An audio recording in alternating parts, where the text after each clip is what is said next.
Hello, everybody.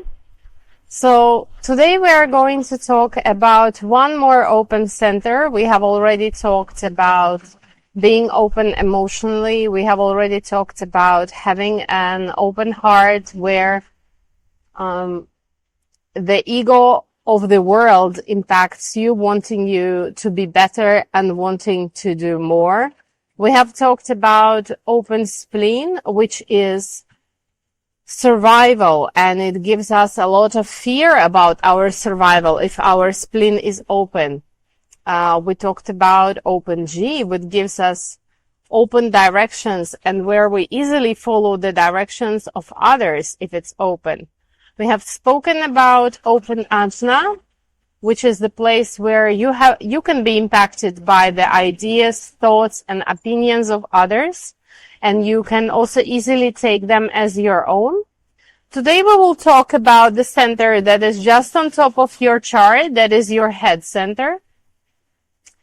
And if you have, again, I just want to give this very quick, simple explanation. When you look at your chart, you can have fixed centers, those that are colored. That means that energy is always and constantly present there.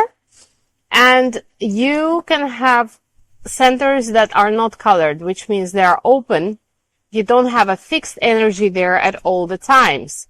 When the center is open, you cannot rely on the strategies of this open center because they are changeable and they are conditioned from the outside. So it is very important to understand the strategies of your not-self because the mind speaks to you directly from these open centers. For example, when we have a person who is open emotionally, the emotions of the other person will impact, and they will impact twice stronger. The person who is open emotionally will feel the emotions of the other twice as stronger. That's why sometimes in the presence of other people, you feel so unbearable. You feel such a feeling that you are pushed to maybe quit or start a conflict. You're just being impacted by the emotions of the other, but they feel so strong that you think that they are yours. What happens in case of open head center? So, in case of open head center, that is the pressure. The pressure to think, the pressure to realize, the pressure to understand, and the pressure to resolve all kind of questions. Mental anxiety also comes from this kind of pressure.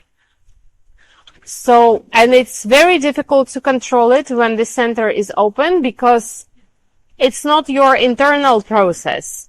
It's all kind of mental pressure or mental thinking that comes from the outside. If you live in the city and you have an open head center, you know this very big difference when you're in the city, how you feel your thoughts, how you feel this mental pressure. And when you go outside, you go to the nature, like you don't have that kind of pressure and you don't have that kind of pressuring thoughts and you are not under the pressure to resolve as many questions, like they are not bombarding you as much.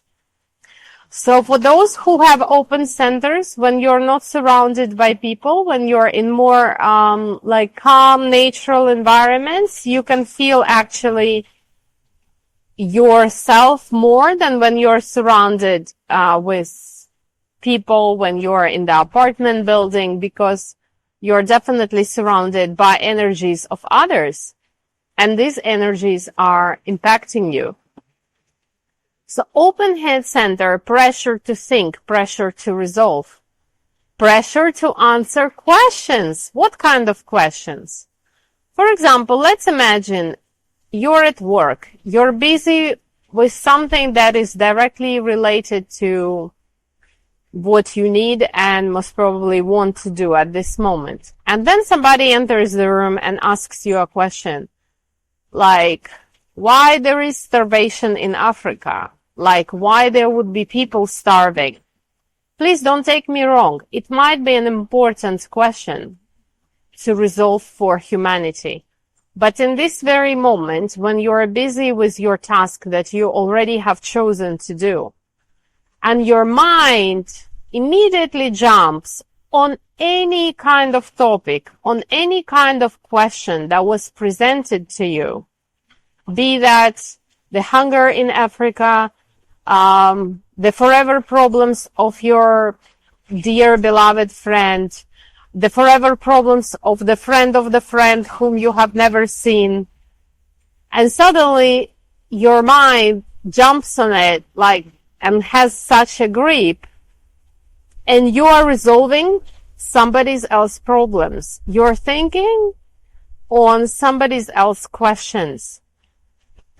You are not present anymore. You aren't in your personal life anymore. And you are on Google, you are looking for some information, you are looking for some solution, you are finding the answers. This is when the open head center gives you pressure to resolve. Notice and observe how much you are involved in resolving the questions of others. Also, when you are busy filtering and finding information, because the center is open, your body has to give the energy to make that effort, because this center doesn't have any energy. You find yourself exhausted, almost physically exhausted, when you are finally returning into here and now, and after resolving somebody else's questions that have nothing to do with you in this present moment. They are not related to you. You can find your body exhausted, feeling tired, blurry, dizzy, like feeling like you don't even know what have you been doing all this time. If you find yourself in this kind of situation where you are suddenly lost, when you are suddenly gone, when you suddenly disappear in some kind of thinking process that has absolutely no relationship to whatsoever it was happening with you in here and now. Please check your chart. It's very easy to do. There are a lot of online platforms where you can put your date of birth, put your time of birth, and actually check what of your centers are open, what centers are defined, and just check if you have an open head center. Maybe you are not here to resolve the questions of others, and you're here to be present and to constantly look out, not to be lost in that mental pressure that is here. And maybe it is also uncomfortable to you to be in a lot of public places where there is simply a lot of information passing through. It can be shopping centers, that can be some educational establishment that give you a lot of informations, you know, whether you study there or where you're just coming to visit. Just observe how you feel in places where there is a lot of information simply conditioning your space. Maybe that's just not comfortable for you. I wish that we all live according to our true self, and I do believe that that will make it a better world, a better place where we are all just being ourselves. If you need more details or more information, or you need a clue, or you need a place where you start from, you can reach out to me on my email that is mentioned under this video. And please remember that initial first consultation is free.